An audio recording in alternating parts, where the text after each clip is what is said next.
Bulletcast for life.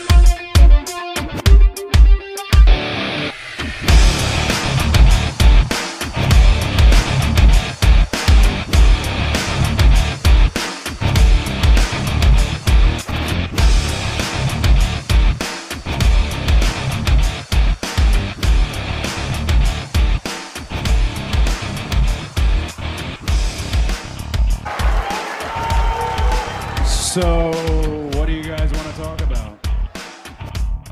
Yo, what is up, ladies and gentlemen? It is your mother's favorite podcaster. Listen, big things have happened in the world of WWE since the last time we've spoken. I'm here with the Canadian Destroyer, Brandon Tanguma. What's up, brother? What's up? It's been a long time. It's been 24 hours since I've seen you. It has. So, what do you want to talk about? Well, we were told that there was going to be a press conference in Las Vegas on Thursday. Wasn't actually a press conference, which is probably why they changed the name to a kickoff show. And it was very boring for like the first 40 minutes of it. It was like, oh, they're just doing promos and hyping up WrestleMania. It's like, okay, whatever. And then the thing we all wanted to see, well, first Seth Rollins came out and we were like, oh, okay, whatever. But then Roman Reigns showed up and then shit started popping off. Yes. It started popping off. So the panel was Pat McAfee, Michael Cole, and former champions Big E and CM Punk. Shout out CM Punk. He was great on this. Oh my God. He was like, where were you guys in 2013 when they started doing The Rock? I thought that was funny. And Punk had a whole lot of lines throughout that people associate with taking digs at AEW. But yeah, man. So Seth Rollins comes out there, and then he talks and he says, let's welcome Cody Rhodes. Roman Reigns comes out there, the tribal chief comes out there, takes another jab at him.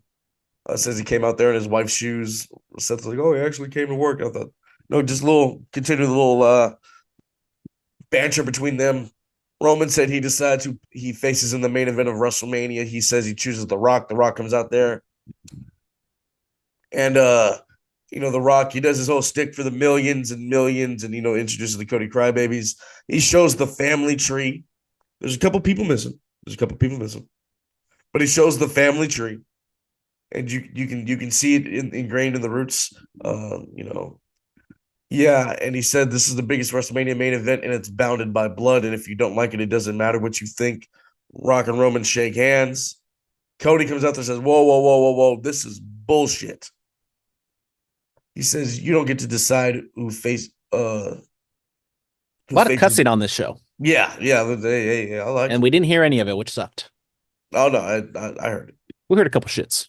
Yeah, I heard it. He says, I decided the main event of WrestleMania because I won the Royal Rumble. And he looks at Seth and he says, Roman, I choose you. And then Roman's like, you must be stupid. Like, you're old news. Go over there with the losers. Go over there with the number twos. And then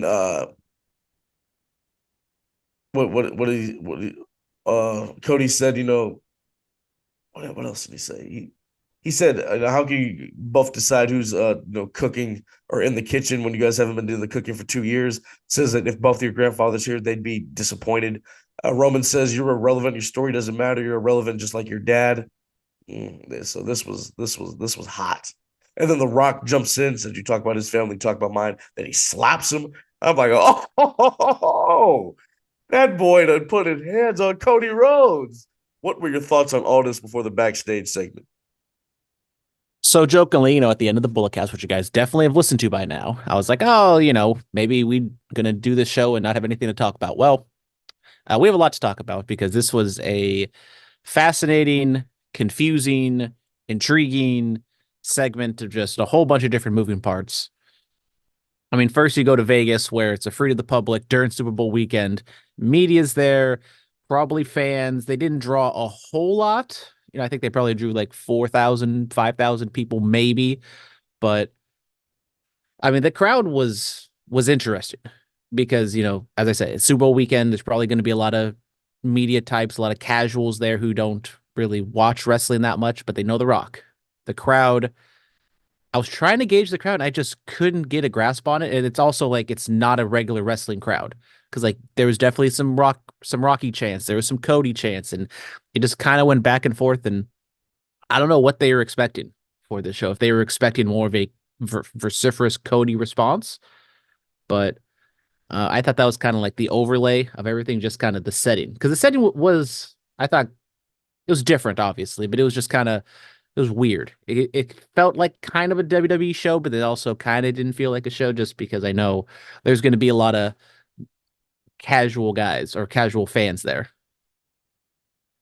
Yeah, I mean, this was it had a different feel to it, man. This felt very big, and there was usually the pro wrestling will try to be pro wrestling and keep it within like the storyline realm, but this didn't feel like that. This felt different, and it felt real. I mean, with the family tree was a great touch. I mean, it had I think one of the things that made the realism, it didn't just have the gimmick names of wrestlers. It had their actual name, their gimmick name, and like it'd be like Roddy Anawai with Yokozuna, and then like his death and all that stuff.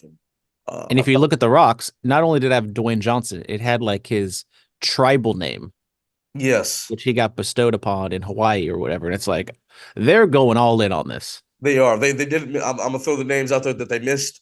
For Sam Fatu, obviously Jacob Fatu, we know Journey Fatu is his brother, and then you go over to Umaga, didn't have Zilla, who's in the business now. For Rikishi's kids, it had his daughter, then it had the twins, Jeremiah Booman, shout out to brother, and then went to Solo, Sefa.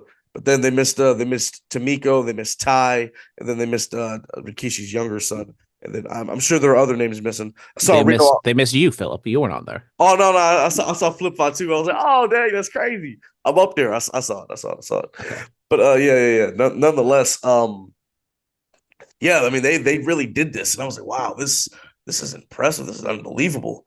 But yeah, man. I mean, this just felt it had a sense of realism. Like it felt real, because I've been around Samoans, man, and Polys. You talk about their family, they gonna really act like that. So that's why it had that sense of realism for me.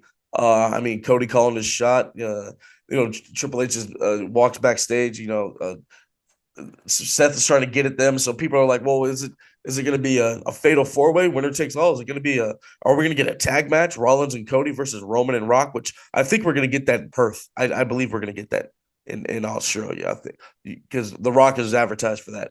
But yeah, Triple H is backstage with Jackie Redmond, and talks about it. Rock is walking back with Roman Reigns, and he says, "You better fix this. You better fix this." Seth, when he was walking up, he was like, "You're on the board now, man. This is BS, and you know it." But Rock, when he's walking back with Roman, he's like, "You better fix it." If he talks about our family again, I found the uncensored clip. He's like, "I'm gonna knock his fucking teeth out" or something, when talking about Cody Rhodes. And then Roman was walking, and he was like, "You're lucky we're here." And Triple H's like, "No, you're lucky you're here." So yeah, The Rock siding with Roman Reigns, did not expect that. Nobody expected that. They're leaning heavily into the backstage of it all, which is a direction. He said like he's on the board. I mean, Big E even brought up Nick Khan in conversation on the panel. And I thought one of the bigger things was Roman was subservient to The Rock. Like The Rock was the alpha in this situation, and Roman, had his little quips, but he was behind The Rock the whole time, which had to be intentional. Yeah, it was. So the couple things. If this was the plan from the beginning, it was not the plan. I think it's obvious. No. This was not the plan. So here, Saturday of Royal Rumble. Here, we'll just throw this out there. If this was the plan from the beginning, kudos, great narrative. Now obviously they heard the reaction that The Rock got. Once he faced Roman Reigns and Cody walked away on SmackDown. What a way to turn it on a dime. Now, Chris Van Vliet, shout out brother. He interviewed The Rock back in 2014, and he asked him about a match with Roman Reigns. Rock said he could never turn heel. Here we are. Bro, is The Rock advertised for SmackDown tonight? Are we going to get Hollywood Rock? Or can I get the theme song? Can I get the Hollywood Rock theme song? I love this. This is awesome. This is fantastic. Now, the ending of WrestleMania, or the ending of Royal Rumble 2015 in Philadelphia, I might add, where WrestleMania is that going to be the scene? Is that going to be the scene for this WrestleMania? Is The Rock going to be holding up Roman Reigns' hand while Roman is holding that championship again? Possibly. I mean, there is a bunch of different directions they can go with this one. Like I said, this was obviously not the plan. I do believe they are going with Roman and Cody now. I mean, they had the graphic. They have completely like switched it up. It's not official until you get a graphic. You know, Triple H said Cody gets to go finish his story. This is going to be special. Yeah, Cody versus The Rock. it was still very confusing how they got there. I mean, Cody, after getting cucked last week on SmackDown, then he just comes out and is like, "Okay, screw it, I'm gonna face you at WrestleMania." I think what it was, you know, Cody like was willing to step aside, but then I guess he probably was backstage and saw what The Rock was doing and the way he was doing this, and that's why he came out there and said, "No, this is bullshit. I've made my decision. I'm taking you. You know, I'm choosing. I'm going after Roman. I'm taking it all away from you." I think what pissed off Cody is, you know, The Rock saying there was only one royal family in pro wrestling, and what does Cody's song say? Wrestling has more than one royal family. So good stuff, man. This was what do they call what the bloodline does? Cinema. This was cinema. I like that. And then after the altercation, CM Punk, the gym he says, yeah, there are a lot of man buns in pro wrestling now, not really attached to men. People think that was a shot at the Young Bucks. And he says, you know, if your boss hits you, you know, get in your boss's face, slap your boss. And, you know, I was like, okay. We're like, oh, that's a shot at Tony Khan. Thoughts on the punk comments of it all? I mean, the panel with Cole was just, God bless Cole, because he was the straight man. He had to kind of just hold this all together, where I obviously think McAfee, Punk, and Big E were just freewheeling out there. It was unscripted, and they were just saying just wild stuff. I mean, Punk was, you know, talking about beating up your boss.